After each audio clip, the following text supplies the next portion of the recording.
Welcome to Tech Intersect. I'm your host, Tonya Evans, and my life and work exist at the heart of law, business, and technology.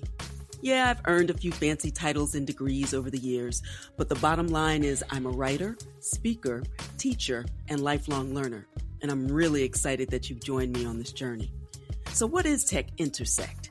Well, it's authentic, empowering conversations with really interesting guests who demystify complex topics to prepare you for the future. Because your future is now. And it exists where law, business, and tech intersect. Get ready to listen, learn, and leverage.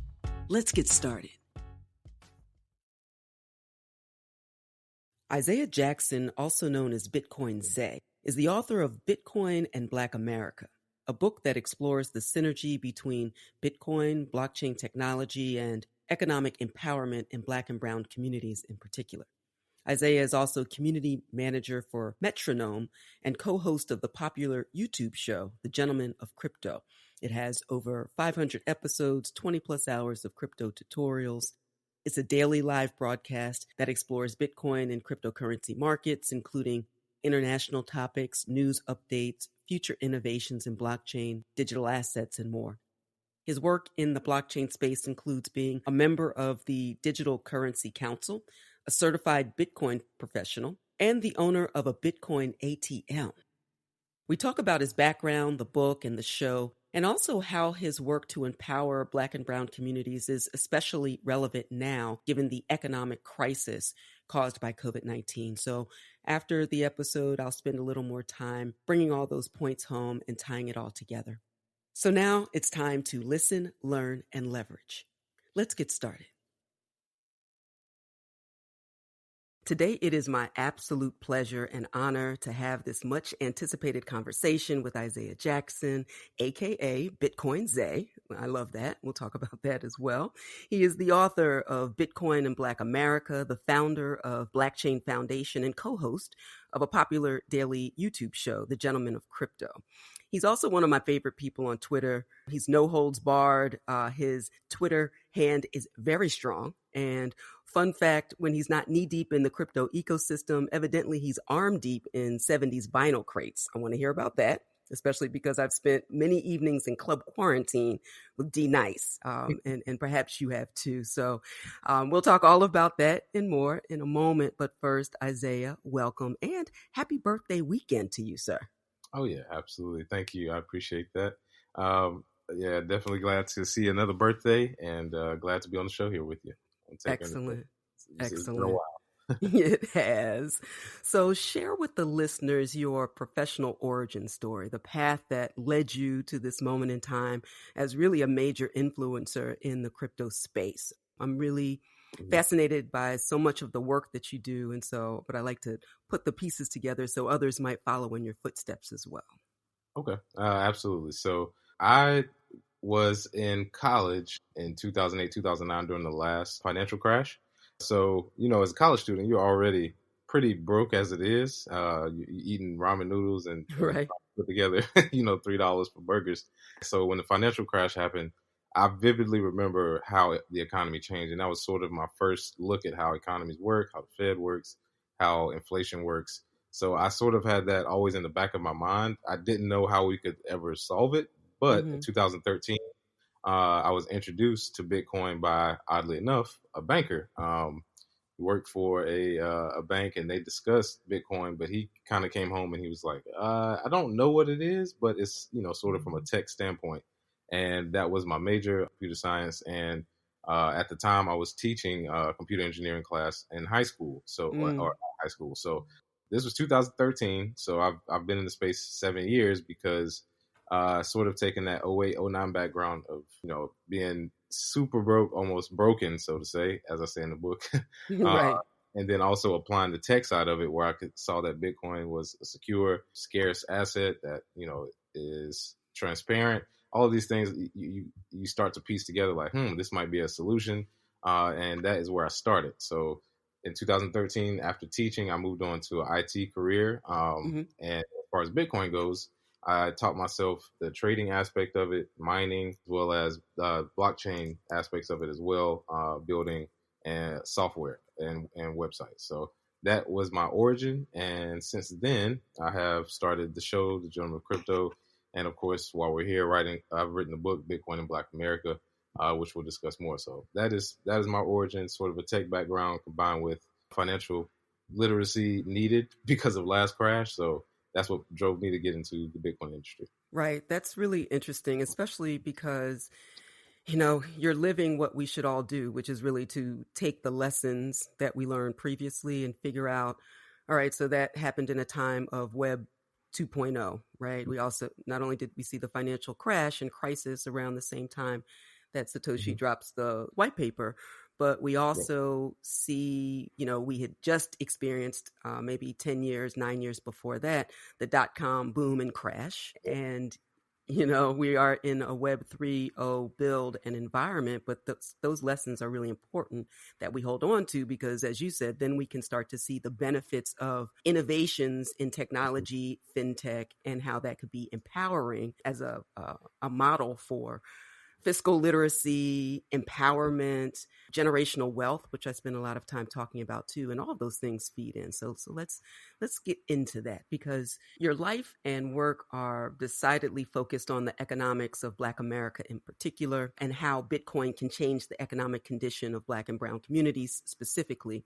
Now, what are the specific challenges in the Black community that cryptographically secured assets can remedy in the community? So ideally that folks aren't just surviving and starting over again with each generation, but actually thriving in a way in one generation that supports forward motion in the next.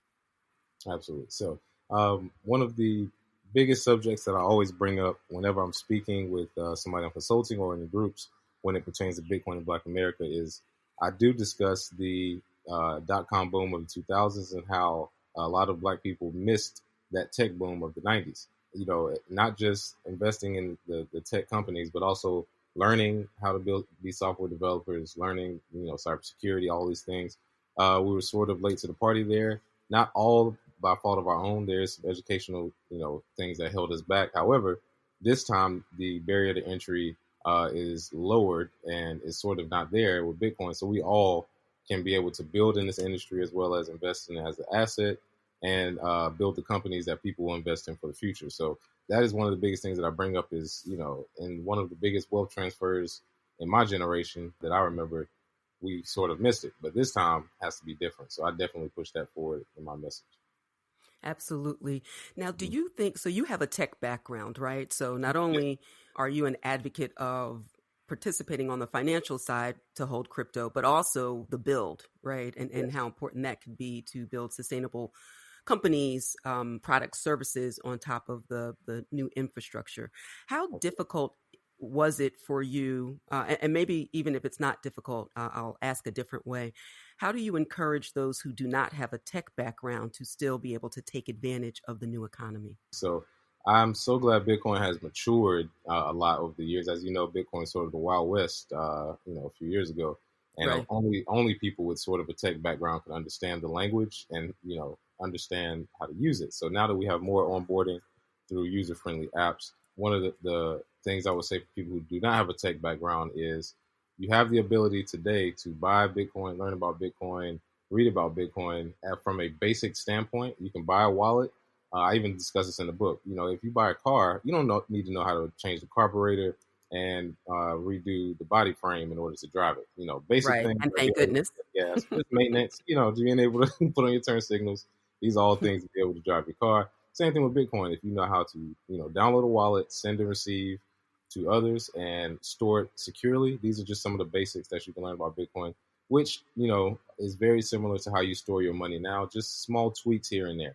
And I think once people see that it's not as hard as they're trying to make it a lot in the media, they're trying to make it like it's like, oh, well, regular people can't use it. It's for tech geeks. It's for nerds. It's for people who speak, super lingo that you won't understand. It's like, no. This isn't the banking industry. We're not trying to confuse you. Right. Actually use verbiage that makes it confusing for the average person.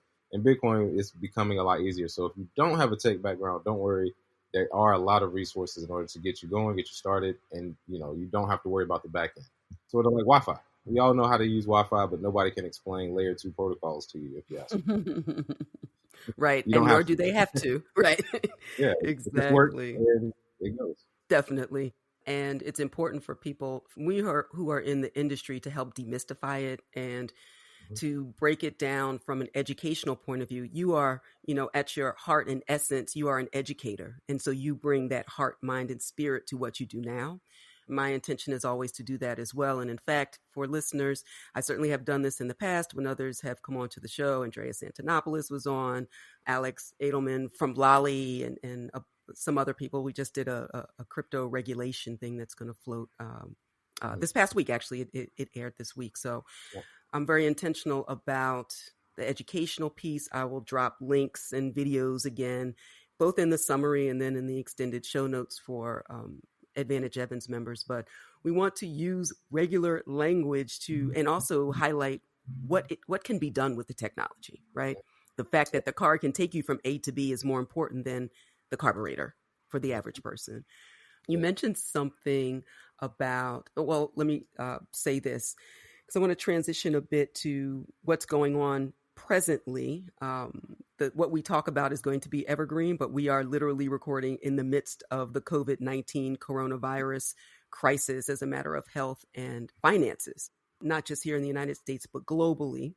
And so in your book, you've accurately noted that the global financial system is changing and that the digital revolution, as you said, will not be televised. So the digital revolution might not be, but we are seeing the dire economic implications of the financial and healthcare inequities here in the United States in particular, literally play out 24/7 in the news cycle, right? Yes. So all Yes. the things that people could hide from and either pretend that these inequities don't exist or literally, because there are two Americas, not know, right? Depending upon where you get your news, your experience, who your friends are, you may not know. So, Chairwoman Maxine Waters from the House Financial Services Committee is trying to get out ahead of it. We just had the quote unquote stimulus package pass, where originally there was language about a digital dollar. I saw you tweet about it. I tweeted about it as well. And even though that language didn't necessarily survive at first in this particular iteration, I'm wondering what your thoughts are about this march toward digital fiat. I know that's definitely not Satoshi's vision per se, but it's only a matter of time. And if the digital dollar, for example, continues to march on and other digital fiat, what opportunities are created for Bitcoin, for true, if we're talking people's money, that will not probably end up being a digital dollar. So thoughts? Yes, absolutely. So this recent news of the digital dollar and the fact that there is about to be so much money printed and placed into our economy, of course, inflation will be a part of that. Unfortunately, inflation is a part of the U.S. American economy. This is our economy. It's built on inflation, which is why the value of the dollar has decreased 99% since inception. It's built to basically go away at a certain point, and I think this was the last blow to sort of put out a digital dollar. We're almost at the point where it costs more than a dollar to produce a dollar. So that tells you where we're at. So what I think for Bitcoin, what it will help with is onboarding. I think initially, if money does go almost completely digital, if people, have this influx of money that is digital, it'll make it pretty easy for people to move from the thought process of, oh, I have digital money, which it already basically is. Money's like 92% digital anyway. But once they, acquiesce it with a digital dollar, then it won't seem so weird to move it into Bitcoin if Bitcoin is proven to be more of a safe haven asset. One thing we are seeing in the industry is that everything took a nosedive last week or 2 weeks ago. However, as far as recovery goes, Bitcoin is holding pretty strong, even though people thought it would go to zero, a million times. So I do think long term, Bitcoin will be affected because there will be more liquidity, more onboarding, a lot easier to purchase Bitcoin with a digital dollar than with cash. So I think all of that plays a factor into it. But I think with COVID coming and this virus, it is definitely what somebody described as a white swan event, something that could be predicted, but nobody saw it coming. So yes, this is something that has affected us all. But I think Bitcoin it's the halvening is coming up right as this is happening. I'm not big on coincidence. You know what I mean? Like I don't think this is a coincidence that this is sort of happened at the timing. So I think something big is starting. It has already started, of course, but I think in the currency world, I think this is a change of where we are and where we're going, honestly.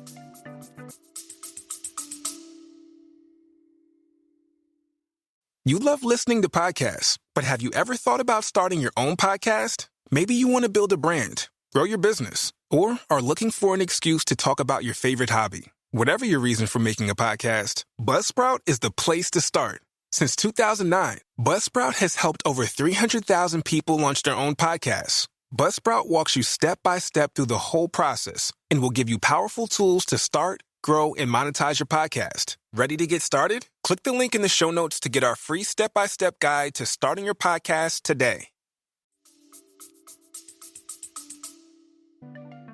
We hope you're enjoying this edition of Tech Intersect. Our conversation will continue in a moment, but first, a word on an exciting opportunity. There's a more cost-effective and time-efficient way to reach your leading-edge learning and earning goals to put you ahead of the stiff competition in this fast-paced, tech-driven economy. You need skills, credentials, and a fast track to a competitive advantage. You need it now more than ever, and I can help. Invest in the future you've always wanted, and in as little as 3 weeks, you'll be on your way to greater autonomy, control, and opportunity in your life. The Advantage Evans method puts you ahead of the curve with condensed, comprehensive online courses, curated content to leverage your current skills and expertise in order to succeed in the new economy, live coaching with me, networking opportunities, and a digital badge on completion. Upcoming courses include From Cash to Crypto, Buying Your First Bitcoin, and Register Right, Protecting Your IP, Brand, and Business. Ready for your advantage? Well, get on the fast track to learn and earn at AdvantageEvans.com. And now, back to the conversation. Wow, I hadn't really thought of it in that context, right? And I am of the mind, I should say, that there are no accidents in life. And it will be very interesting to see how all this unfolds. I also just feel, as a matter of, from a metaphysical point of view, probably, that there's this whole universal resetting. Mm-hmm. Everybody go sit down somewhere, right? We needed this break. Take a deep breath, man. Absolutely. Take a breath, revisit everything, reconnect with yourself and with others, and prepare.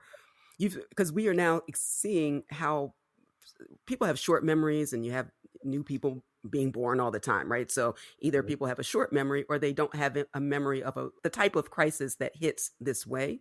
That also, in some sense, is unprecedented. I'm starting to hate that word. We've been using it for several years, but it is what it is. But this is unprecedented in where we are in this moment in time. We have got to learn the lessons of the past so that we do use this as an opportunity to participate in the fourth industrial revolution and to really empower ourselves in ways that we've known that we needed to, but this time presents an interesting opportunity. So, yeah, your book explores how to incorporate Bitcoin into businesses and jobs and educational institutions as a matter of economic empowerment. And obviously, it's more pressing now than ever. You also must talk about these issues on a daily basis on your show. So tell folks about the Gentleman of Crypto, why you created it, the fact that you are well on your way. You're halfway to 1,000 episodes, if I'm not mistaken. You'll tell us about that. But yes, let's talk about the Gentleman of Crypto. Oh yeah, absolutely. So, after being in Bitcoin for about 5 years, about 4 or 5 years, and I had a business partner, King, who is also my co-host.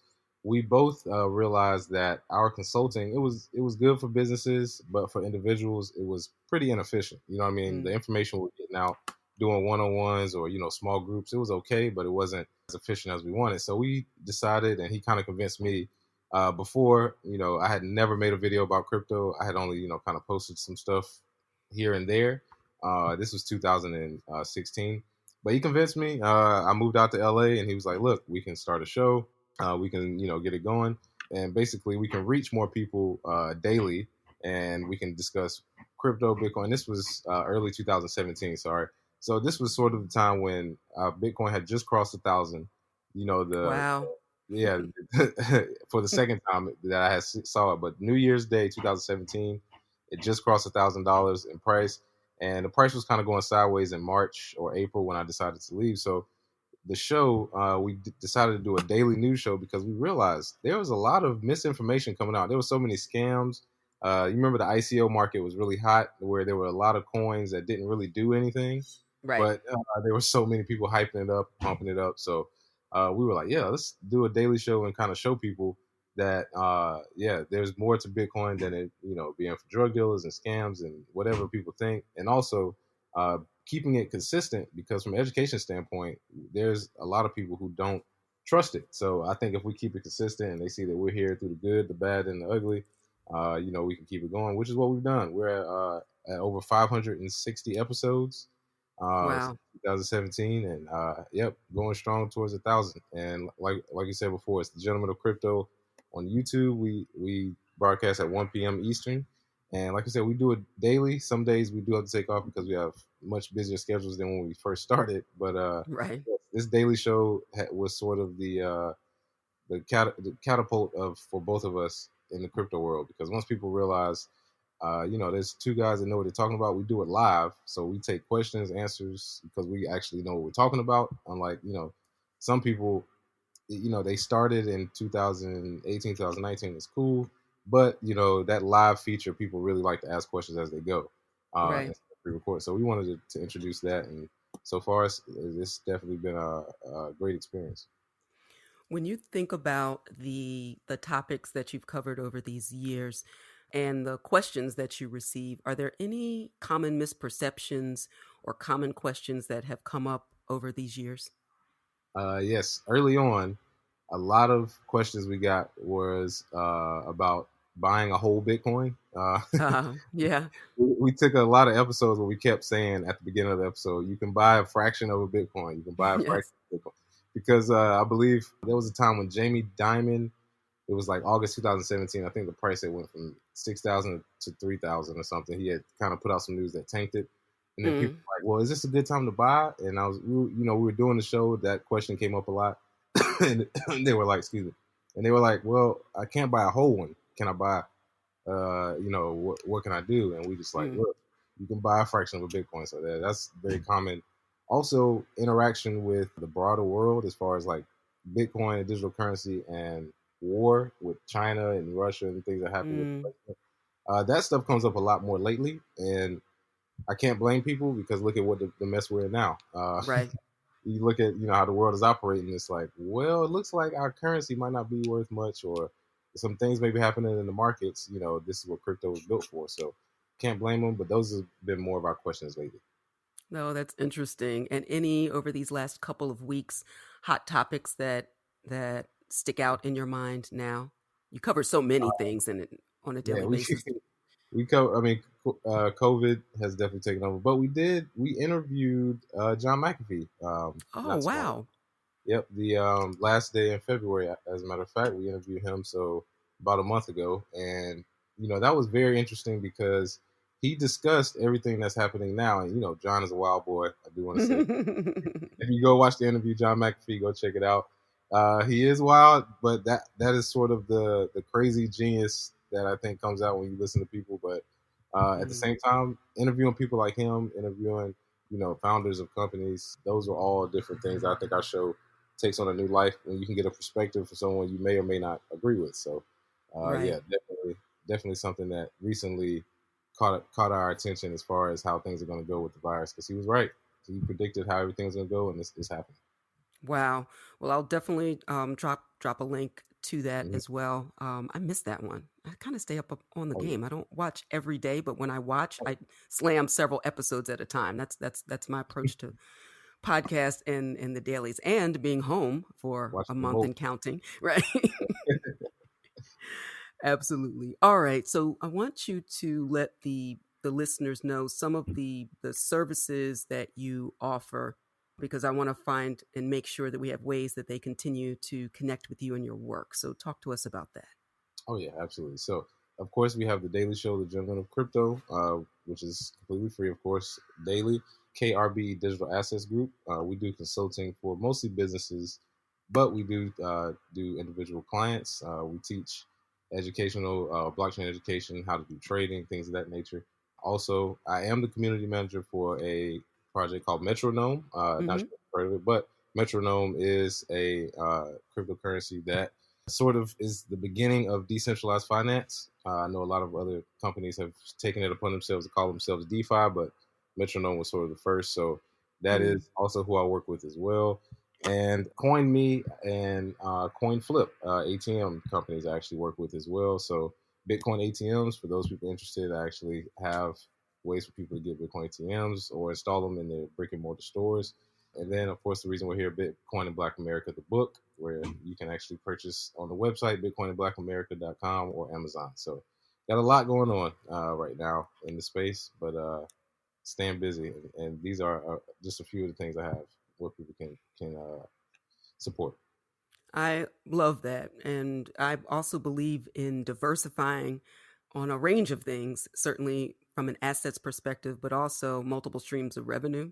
Absolutely. Not all coming from the same thing, as we see, because that's a bad idea in Oh, the yeah. 21st century and ever. Mm-hmm. And that's a true entrepreneurial spirit for sure. Oh yeah, that'd be like water. And I forgot to mention. I'm sorry, because it is still kind of under wraps. Blockchain is my Oh, startup that we haven't started the private beta yet, but that is sort of my next project this year. It has kind of been on hold because of coronavirus, but right. yes, we have started on it as far as the private beta getting going in April. Is there anything that you want to tell them specifically, in fact, now let's list the ways that people can connect with you. I absolutely will have links in the show notes for it too, but to give them the highlights of where they can find this specific information, we'll have a link to the book for sure, but anything that you want to additionally share about Blockchain. Oh yeah, absolutely. So blackchainonline.com, where you can visit. It is being updated. So if you see it saying we're updating it, that's what we're doing now. However, you can contact me directly at Isaiah at KRBECRYPTO.com. That's my email. Or on Twitter at BitcoinZay. Those are the two easiest ways to contact me and also get information about Blockchain Online through the website. So like I said, we have a private beta coming, and once we go live, we are playing it close to the chest, but once we go live, we do want to be able to provide liquidity for businesses, small businesses, in the forms of fiat or Bitcoin. So that is the goal of Blockchain, and we're working on that now. Perfect. The intellectual property lawyer and professor in me says, yes, hold it until you can launch it and maximize, leverage, monetize, and all of the ties.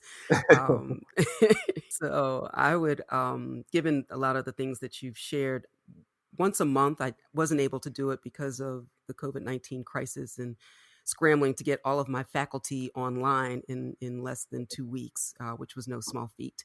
So I missed this opportunity this March to do an Ask Me Anything. It's actually, I do it on the video side, a video chat. The first was about mental wealth and health, particularly for Black and Brown communities in the entrepreneurial space.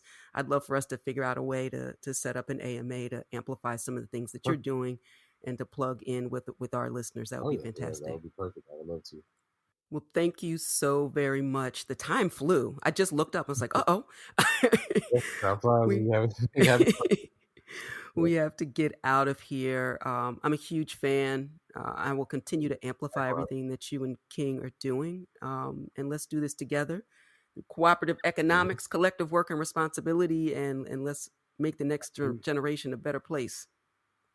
Absolutely. Yep. And you never know. One day you might see me sitting in your class. One day I'll just show up and perfection. Deal. And one day I might be showing up to you to get one of these BTC ATMs. So there's that. Oh yeah, absolutely. Let's do it. That's how we do it. All right, Isaiah, aka Bitcoin Zay. I will see you on the interweb. Thank you. I'm so grateful that Isaiah took time out of his very busy schedule to chat with me during this unprecedented time, as much of our nation and the world is under some form of stay-at-home, shelter-in-place, or quarantine order due to the novel coronavirus pandemic known as COVID-19. So why does the information in Isaiah's book matter? Well, it matters for times like these, given the current health and financial crisis due to COVID-19 and the devastating impact on the health, welfare, and financial stability of virtually everyone in this nation and globally. Forbes' personal financial contributor, Corey Hale, wrote specifically about the Black community. and says that Black Americans will suffer an even greater plight. She makes the point that just a few weeks ago, way back in January of 2020, which seems like a million years at this point, the U.S. economic picture was bright. Unemployment was at a 50-year low. There was strong wage growth and record optimism about small businesses. That is, of course, until COVID-19 came to the U.S., and thanks largely to severe dereliction of duty from the White House calling the virus a hoax, now the virus is widespread, causing the central bank to adjust its interest rate to 0 to 0.25% in order to support the economy. And Congress recently passed a $2 trillion stimulus bill, but with only a single payment and some, but not significant, support to small businesses. This catastrophe will disproportionately impact low-income earners, with minorities likely bearing the brunt of the economic impact of coronavirus, as a recession is certain to hit. I mention this in such detail because the current and near future realities of the crisis we are in right now is shedding much needed light on the health and financial disparities that Isaiah's book brings to light. Those disparities lead to disparate impact in times like these, with a recession on the horizon, and he advocates for economic empowerment in the Black community based on participation in every facet of the fourth industrial revolution, based on the rails of blockchain and with cryptocurrencies like Bitcoin leading the way. Now, learn more about blockchain and crypto with the links in past episodes and the videos and resources available to Advantage Evans members. And be sure to check out Bitcoin and Black America to explore how to empower Black communities and underserved communities by incorporating cryptocurrency in your business, job, and educational institution. And save 20% when you use my code TechIntersect. That's a lot to sit with. Let's all stick together. Let's stay home, wash our hands, keep building, support each other. Until next time, continue to shine. Stay in touch with host Tonya Evans via your favorite social media. On Twitter at TechIntersect and on Instagram via the handle TechIntersect. This podcast has been produced by Stephanie Renee for Soul Sanctuary Incorporated.